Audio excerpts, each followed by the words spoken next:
Reservations విషయంలో Muslim reservations విషయంలో మమతా బెనర్జీ మరొక కీలకమైనటువంటి లెక్కలు చెప్పేసింది. బీసీ ఎస్సీ ఎస్టీ రిజర్వేషన్స్ ఎట్లా తీయలేరో ముస్లిం రిజర్వేషన్స్ విషయంలో హైకోర్టు వ్యాఖ్యల మీద హైకోర్టు జడ్జిమెంట్ మీద మేము సుప్రీంకోర్టుకి వెళ్ళాం. సుప్రీంకోర్టు చెప్పినా సరే మేము తీయము.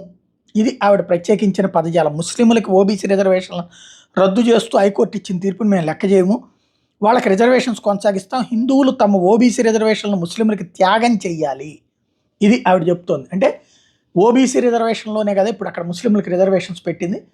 ఆ రిజర్వేషన్స్ కోసం హిందువులు, ఎస్పెషల్లీ హిందువుల్లో ఓబీసీలు త్యాగం చెయ్యాలి అన్నటువంటి చెప్తుంది.